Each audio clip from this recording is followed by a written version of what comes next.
وصلى الله على نبي الكريم.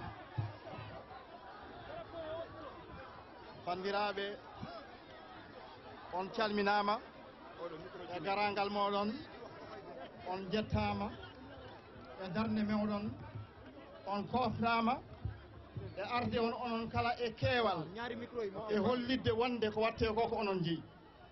mi yetti noon hohoɓe meɗen mawɓe ardiɓe pelle politique, ardiɓe goomuji daraniɓe hujjaji innama aade arɓe tawtorede hono ngal ɗo dental.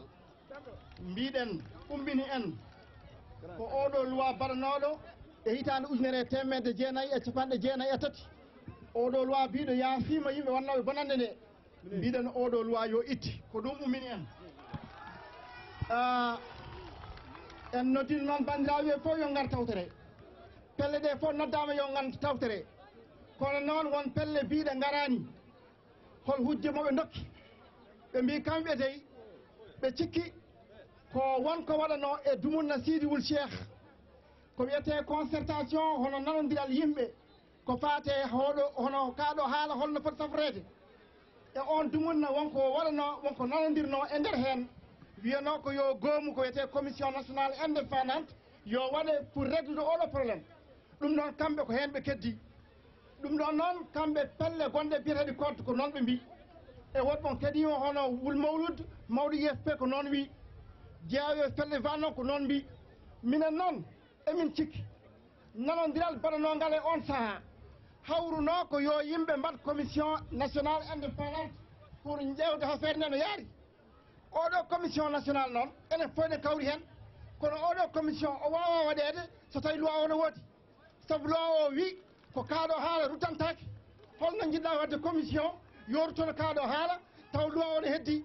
ɗum ɗon noon bandiraɓe emin cikki ko hujja moɓe dokki, min jaɓani oɗo hujja, saabu kaɗo haala yimɓe foof no poti ummana ɗum darano ɗum.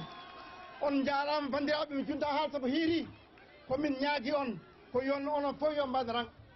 son mbaɗi rang min gona yeeso mon jehen payen assemblée nationale. won député ji min nodduno mbi ko garani saabu pelle mumen mbi hoto gar, ma en taw toon noon député kan Hamidou Baba hay so tawi ko kanko goto ma en dokkumo battake meɗen so Allah jaaɓi. bandiraɓe mi yiiɗa junnade no feewi, so ɗum ɓenni mbeɗa sifti noon hono mission hono initiative mo Messoudou Boulkhayr ƴetti o pour ha feere yimɓe mbawa wonde gotum, mbawa nanodirde hakkude laamu ngu e lundiɓe. oɗon initiative ne jogori wadde ɓawo janggo, onon foof oɗon jaaga yon tawtere, saabu jiɗɗon leydi ndi ko yondi won leydi gotiri, yimɓe yo nanodir ha mbawa yaade élection ngaji ɗi no hannirta ni. je voulais dire un mot en français et peut-être ça sera un peu traduit en arabe. Je remercie tous ceux qui sont ici, le temps presse.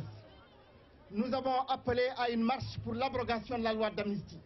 Nous avons convié toutes les formations politiques à venir assister à ce mouvement.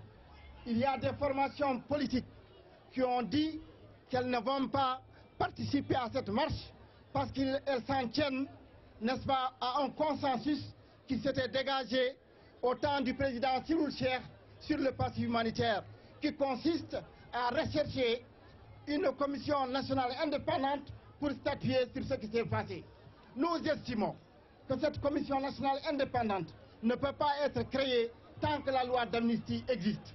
Par conséquent, il faut d'abord faire sauter ce verrou avant de créer cette commission nationale indépendante à laquelle nous adhérons totalement.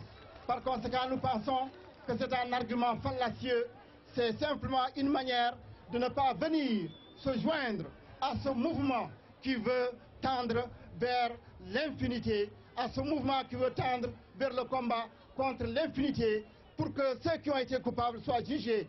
Nous ne sommes pas contre le pardon, mais le pardon doit venir, n'est-ce pas, des victimes elles-mêmes.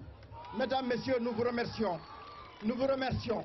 Nous vous demandons de vous mettre en ordre pour marcher vers l'Assemblée nationale, pour demander à nos députés de voter une loi pour abroger cette loi scélérate de 1993. Je vous remercie et mettez-vous en ligne, messieurs. Merci.